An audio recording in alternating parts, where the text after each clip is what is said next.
Montréal. Je voudrais dire les Barteuils.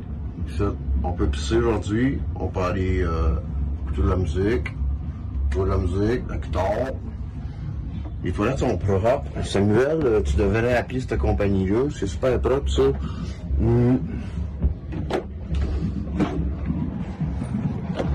Tam-tam là-bas. Du coup, Barteuil, dictature.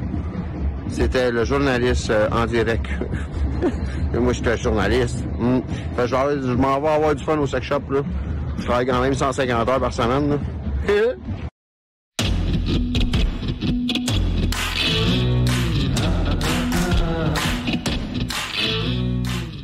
Hey, salut! Un petit 2 minutes. C'est le bord du VR, ouais. À ce qui paraît, Samuel Grenier cherche un VR pour faire un petit voyage en amoureux. J'ai peut-être des solutions pas chères pour toi, mon Sammy boy. Watch bien ça. Regardez-moi ça si ça pue pas le confort aux choses. Parfait pour un petit week-end romantique. Les toilettes disponibles pour toi, mon Sam. Ben important pour pouvoir chier partout. Un petit pipi, la hausse. Un gros caca, à choyer. J'ai même une option écologique pour toi. Watch ça. Pas beau ça, hein? Les grenouilles sucent ta marde, pis après t'en as plus. Super propre. Tu te cherches une activité? Pas de problème. Tu recules ta dompe à la marina, pis tu peux pêcher tant que tu veux. Si t'as ton permis de chez Canadian Tire, pis la CEPAC a te donné un gros pour y aller, mon chum. Pis si tu t'ennuies pis t'as besoin des voisins, aucun problème. Nous autres, on peut te passer Pépi la joie. Il va rester là stand-by toute la fin de semaine juste pour wearer ton stock. Hey, Grenier, v'là des hosties de ballon. Tu sais si tu peux t'y fourrer, hein? Dans le cul, calice. Bye. Bonne journée tout le monde. Alors, c'est tout pour la chronique Cherchons un VR à Madame Bourrette. Je voudrais souhaiter un bon été à tous les suceux de cash pis les couleuvres de calice. Bon été tout le monde de la part des farfadas.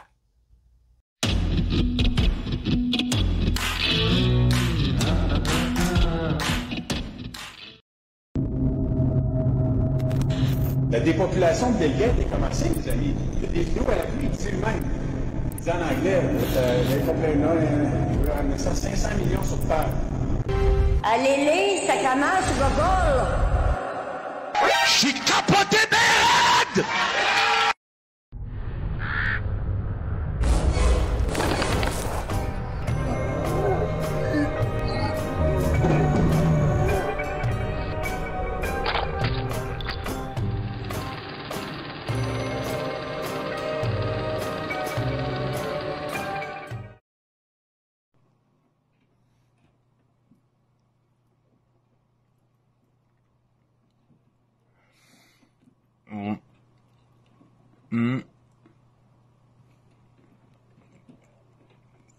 T'es en train de manger à la main.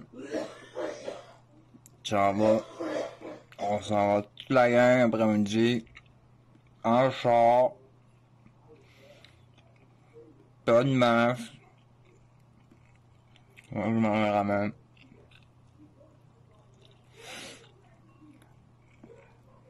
On va pas manger aujourd'hui.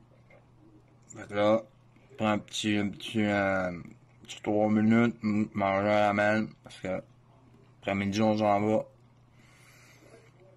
Toute ma gang manifestait. Fuck you Arruda. Matata. Puis l'autre là,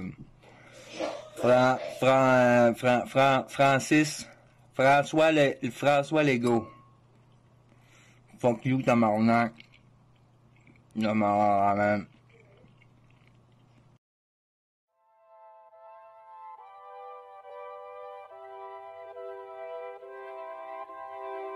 La science, en fait, est basée sur des principes comme la réfutabilité. La réfutabilité, ça veut dire que tu dois démontrer que quelque chose existe hors de tout doute, sinon ça n'existe pas. Mais ça, ces principes-là, ça vient du cerveau, ça vient de la pensée. Et la pensée, c'est immatériel, c'est pas physique. Tu peux pas penser à une pensée parce que si tu penses à une pensée, c'est une nouvelle pensée qui pense à la pensée.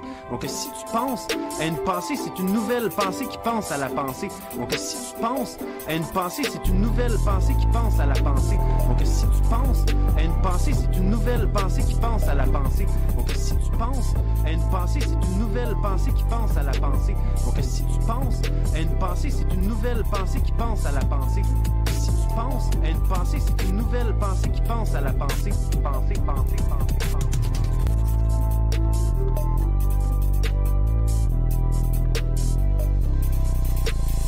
La pensée, tu ne peux pas l'attraper.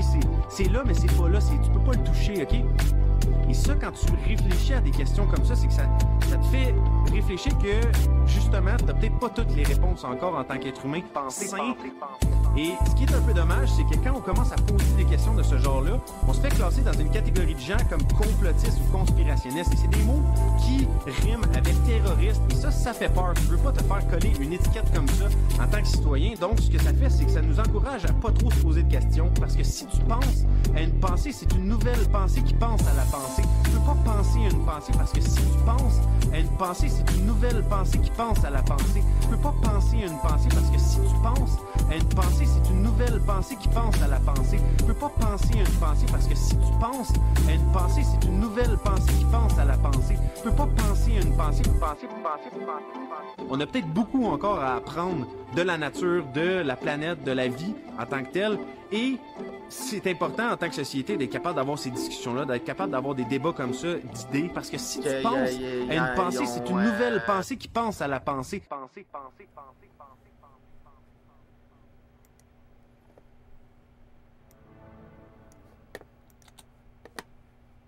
Ah, on est là. Chiquet, on est là. Oh. Salut! Merci, M. Saturne. Hey, salut tout le monde, bienvenue au Mercronspi.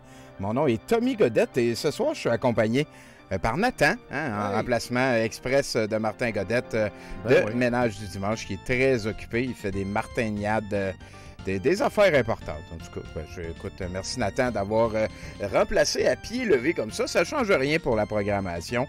C'est monté le mardi soir d'habitude. Et j'ai beaucoup de stock pour vous autres. On devrait avoir beaucoup de plaisir encore une fois ce soir. Surtout, comme vous avez remarqué, le nom de l'émission. L'humour conspirationniste, c'est quelque chose qu'on étudie un petit peu par la bande. Je suis sur Discord en passant. OK, on va peut-être avoir un Bruno. Je vais voir si c'est faisable je pense pas qu'on va y revenir souvent. Je pense que tu devrais être bon pour parler à ce moment-ci, Bruno, si t'essayes. Hey, salut! Bon, ben voilà, on est correct avec ça. C'est que je suis rendu super maître. Mesdames et messieurs, vous entendez en background la trame sonore de Super Castlevania 4, le jeu qui aurait pu s'appeler Super Castlevania ou Castlevania 4. Ils se sont dit, on va y aller all-in avec toute cette information. Vous avez un extra Bruno Corbin en haut, qui est un de mes meilleurs amis, c'est sûr et certain, et un collaborateur de douteux.org. Donc, voilà, hein, on se lance dans ce Mercronspi. Il est encore temps d'inviter vos amis. Qu'est-ce qui se passe, Bruno? Nathan, il pointait pas du bon bord de l'écran. Ah, OK. Donc, voilà, j'y vais avec mon texte. Merci beaucoup de votre attention, tout le monde. Le Mercronspi commence, donc partagez ça à votre monde. Fait que là, je veux mettre de quoi au clair avec tout le monde en commençant. On a gagné. Je l'ai martelé. Ça donne rien d'être hargneux et violent. Ça donne rien de viser à se venger parce qu'ils nous ont fait assez chier. Ça donne rien de se cacher derrière un illusoire. Ils m'ont fait vivre pire, fait que je me donne le droit d'étendre ma morale. Faites pas ça, personne. Il faut rester moral. Le consensus que je revendique sans cesse doit demeurer inclusif. Les gens qui s'excusent, les gens qui décrochent, les gens qui admettent une gaffe peuvent le réintégrer. Ils doivent être conscients qu'il y a une place pour eux au sein de ce consensus. On doit même les aider pour faciliter la tâche de ceux que ça leur tente de décrocher de la bullshit. Il n'y a pas une autre planète où ce qu'on peut les caser, il y a juste une planète. Je le répète souvent depuis le début, mais personne est immunisé à une dérive. Il est primordial de tirer un petit peu tout le monde vers le milieu. Il n'y a aucune bonne raison pour se venger. Soyez mature, soyez bon gagnant parce qu'on a gagné, pas besoin d'aller frotter notre victoire d'en face de personne. L'important, c'est l'équipe. L'équipe, c'est l'humanité. Puis l'humanité doit rester inclusive pour les humains.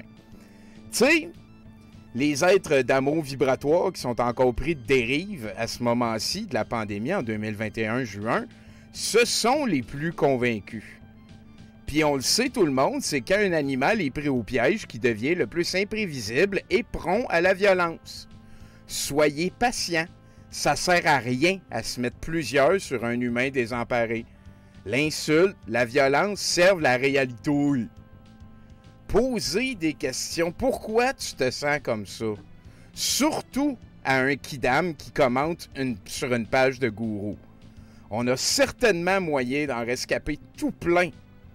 On va enlever les masques bientôt et on va avoir encore la possibilité d'en rescaper un autre paquet. C'est important de rester ouvert puis smart d'ordre général. Puis oui, c'est super frustrant. C'est une des affaires les plus difficiles à étudier qui soit les dérives sectaires. Les gens, on a l'impression que ça avance lentement. On a l'impression que la discussion est impossible, qu'il n'y a aucune manière d'atteindre l'autre. Soyez patients. Si vous voulez que ça se finisse bien, c'est via le pardon et l'empathie que ça va bien se faire. C'est ce que l'humanité a de plus beau à offrir, le pardon puis l'empathie. Vous avez juste à leur servir ça, puis à un moment donné, vous allez voir, ça va marcher. Sinon, puis je veux dire, mettez pas vos espoirs bien haut. Hein. Ça, c'est un autre des problèmes de beaucoup de personnes. Il ne faut pas avoir d'attente. Il faut pas se dire, je pense que j'en ai convaincu un. C'est pas vrai, c'est pas de même que ça marche. Donc, sinon, tout se passe dans l'ordre dans la complosphère. Les hordes de fidèles diminuent et perdent l'intérêt envers la révolution vibratoire de la 5D éveillée. La dictature du masque s'efface tranquillement. Les aspérités pour chialer sont de plus en plus rares. Les aspérités pour chialer imaginaires, mettons, là, sont de plus en plus rares. Les dons et l'anxiété de laquelle tirer des likes et de l'influence aussi se font de plus en plus rares. Ça explique assez bien le pourquoi de ces nombreuses guerres intestines. Le mouvement est moribond. C'est en train de décomposer. C'est chacun pour soi. On en prend le plus possible. Ensuite, on comptera les pertes, puis on envisagera à faire évoluer notre position. Des gens comme Alexis, puis Nana, puis Jean-Jacques, ils ont réussi à percer en France. Ils parlent maintenant surtout à des Européens, parce que là-bas, il y a 60-80 millions de clients potentiels. Ici, au Québec, 6 millions max. On fait des affaires. Mais qu'est-ce qui va rester pour des gars comme Dan Pilon, Alain Cyr, j'ai encore perdu du respect pour lui cette semaine, Mel Goyer et les Farfadas? Un bassin de plus en plus restreint de gens de plus en plus croûtés. Et on le sait, quand un conspirationniste devient croûté, c'est super facile de se le mettre à dos. T'as beau, mettons, toi aussi être flat earther, si pour toi les chemtrails c'est niaiseux, puis pour lui ça ne l'est pas, ben voilà, on vient de créer une différence qui va faire qu'on peut plus se parler. Comment la Fédéla Tapouette va-t-elle réussir à récolter de l'argent encore? Avec quoi André Pitt et Lux Media vont faire peur pour réussir à récolter 20 000 de dons, 20 000 $ de dons par mois pour faire vivre leur chiasse? On va y revenir. Je pense que j'en ai parlé la semaine passée un petit peu. Mais bon. J'y reviens. Mais Facebook et les réseaux sociaux en général, ça va devenir un terrain de jeu sur lequel ça va être encore plus difficile, quoique primordial, de rester poli, adulte, mature, raisonnable. Alors, de grâce, passez votre chemin si la patience n'est pas au rendez-vous. Toute cette débandade, donc, fournit le contexte idéal pour tenter de comprendre, ou du moins explorer, une facette que j'ai découverte dernièrement et que je n'arrive pas encore à cerner, l'humour conspirationniste. J'en ai réuni quelques-uns des plus beaux et des plus récents. Faut dire que Jacinthe produit pas mal ces temps-ci. Marc-Alain, par contre, m'a un peu choqué. Ça faisait une couple de semaines qu'il faisait des sketchs de joke. De joke. Peux-tu faire ça de même avec ta main gauche, Nathan, s'il te plaît? De joke. Il faisait des sketchs de joke, Marc-Alain. Et cette semaine, il a choqué. Je m'attendais à ce qu'il fasse un sketch de joke, mais c'est pas ça qu'il a fait. Ce qu'il a fait, c'est un sketch sur le suicide. Fait un clip sur le suicide. On checkera ça une autre fois. On va l'écouter demain en addendum. D'ailleurs, en addendum, demain, on va écouter aussi l'entrevue entre Alain Cyr et Vincent, dans lequel, voilà, je ne l'ai pas vu, là, mais Alain Cyr, en tout cas, il paraît qu'il a vraiment détruit son adversaire. Et Alain Cyr, aujourd'hui, a fait un clip qui m'est adressé à Tommy Godette. Je ne l'ai pas encore écouté. Je me le garde pour demain. J'avais en masse de stock pour asseoir l'humour conspirationniste. Sinon, bon, quand j'étais chez Clowns sans frontières, j'ai fait 4 années chez Clowns sans frontières, j'ai beaucoup étudié le concept du rire et de l'humour. C'est quelque chose que je ne suis pas en train de me prétendre comme étant un spécialiste, mais je suis capable de vous nommer des... Est-ce qu'on peut te payer, mettons, pour être coach de vie en humour? Oh, viens faire des chroniques sur mon show, Bruno, puis après ça, on verra. Donc, le premier penseur à avoir réfléchi à l'humour, c'est Aristote, de ce qu'on sait. Et selon Aristote, c'était beaucoup lié à sa théorie de la proximité. C'est-à-dire que plus un événement ou quelqu'un est proche de toi, plus ça va te toucher. C'est super simple comme calcul. Genre, si on apprend que Gilles est mort, ben si Gilles est éloigné de toi, ça veut rien dire. S'il est juste à côté de toi quand il meurt, ça va peut-être te toucher. Ou si, mettons, c'est ton frère, un de tes proches, c'est le même genre de proximité pour Aristote dans sa déduction. Freud est un des derniers à avoir étudié le rire. Et selon sa conclusion, plus qu'on rit fort, plus que c'est drôle. C'est des grosses études. Sinon, dans le rire, ça a tout fait partie de presque toutes les cultures tout le temps. Hein. Il y a eu les fous du roi, il y a eu aussi un petit peu la même affaire en Asie. Je vis surtout le Japon avec ça, je connais pas assez le domaine. On a eu les nanabozo aussi qui existaient en Amérique du Nord. Donc, le rire, c'est une valve, je dirais une valve sociétaire qui existe. Ça existe auprès de toutes les cultures et auprès de toutes les sous-cultures. Et ce qui fait rire une culture en particulier est très représentatif de cette culture-là et de ses valeurs. Et si les sketchs des esclaves heureux sauront plaire à des conspis un peu partout au monde, selon moi, j'arrive pas encore à voir autre chose là-dedans que le même esprit de bottine et le même cherry-picking désinformé que dans le reste des clips de la complosphère. On va garder l'esprit ouvert, on va essayer de comprendre. J'ai plusieurs clips d'humour conspi ce soir, ça devrait être magique. Sinon, on va aussi booker un peu le dossier Véronique Bénard qui nous a vraiment beaucoup fait rire en ciné-conspi la semaine passée. On va aller au sit-in, ça a brassé toute la semaine au sit-in. On va checker aussi où le conspirorisme à la Amalega François est rendu. J'ai un petit bloc sur Zurlu, je sais que tu l'aimes beaucoup, toi Bruno. Oui, sûrement. Oui. Moi aussi, je partage, je pense, l'émotion de Bruno. L'émotion de Bruno est partagée. Sinon, voilà, on va jaser de hockey. Il y a Amélie qui fait parler d'elle, Gloriane, Mel Goyer, Maxime aussi, puis pas Maxime Ouimet, le Maxime Bernier. On va jaser de hockey.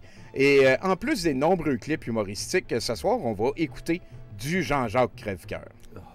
Jean-Jacques Crèvecoeur, c'est celui qui a fait de Val-David en entier presque une secte et qui a ressorti la victimologie sur une crise de tranche en fin de semaine. La mort de Bernard Lachance a fait remonter Lali et Jean-Jacques en est certainement la plus odieuse et odorante croûte. J'ai quelques clips sur le très nocif monsieur, des plus vieux clips, des plus récents. Et en ciné-conspi, à la fin de tout ça, on va écouter sa daube de conversation poche du lundi dernier, alors qu'il pousse sa chronique totalement désolante enregistrée à Théo Vox il y a quelques semaines. Ça devrait être une belle soirée. Merci d'être là. Merci aux modérateurs en particulier, c'est souvent eux autres qui gaulent beaucoup ces soirées-là. Merci pour le Hype Train sur lequel on est en train d'aller. Je ne sais pas si Nathan va nous montrer quelque chose un peu plus tard en soirée. Et ce soir, j'ai décidé de prendre l'antenne et de prendre le temps de publiciser un de nos alliés à chaque fois. Ici, je vous présente WebEx. Vous avez le site internet. C'est notre, je dirais, notre serveur. C'est notre compagnie sur laquelle on host tous les shows de podcast.com et le reste. C'est 100% québécois. Benoît est super sympathique. Et si vous avez besoin de quelqu'un qui répond, qui est très fiable et blablabla, je vous encourage fortement pour votre site Internet et votre présence en ligne de faire affaire avec webx.com. Sinon, c'est pas lui qui m'a demandé de faire de la pub en plus. Là. C'est juste un allié de nous et moi j'aime ça. Partager ça, hein, le Hype Train et le reste. Sinon, vous savez toujours que vous pouvez aller vous commander du fromage sur fromageauvillage.com et utiliser le rabais Globo pour avoir 10% de rabais. Du fromage du terroir livré chez vous, c'est quand même assez fantastique quand ça arrive. Et une dernière affaire, si vous êtes membre Amazon Prime, merci beaucoup de considérer nous donner votre abonnement gratuit. Il faut refaire la procédure que je viens de partager dans le chat à chaque mois. Voilà, c'est tout. Ça va, Bruno? Ah, ça va, toi? Écoute, je voulais juste peut-être ajouter à ce que tu disais, surtout au début, quand tu parlais d'avoir de la compassion et de l'empathie pour les gens qui ont perdu. Je dirais même, au-delà de ça, je pense qu'il faut, en tant que société, il faut considérer que ces gens-là ont été victimes de manipulation. Officiel. Et puis, comme ce sont des victimes, d'essayer de les culpabiliser, c'est la pire chose qu'on peut faire. Effectivement. Fait que voilà, c'est pour ça qu'il faut avoir de la compassion, je pense. C'est parce que ces gens-là ont déjà assez souffert. Effectivement, je suis totalement d'accord avec ce que tu viens de dire, Bruno. Donc, ce que vous avez en background dans ce début d'émission, c'est quelqu'un qui m'a envoyé ça ici. C'est le bottin de Appel à la liberté. Et j'ai trouvé que c'était un peu drôle, que ça valait la peine. Hein? Appel à la liberté, c'est le projet de Frédéric Pitre qui nous quête des petits 2 piastres puis qui vend du linge là, pour organiser des... Je sais pas ce qu'il organise à date. Là. Il y a ça événement ici, ça m'intéresse pas. Ce que je voulais voir, c'était le bottin. Ici, vous avez Action Coordination, c'est un groupe affilié. Les Marches de Lucie Mandeville. Les Manifestifs, ça c'est le nom que le Sauge de Val-David donne à sa propre équipe.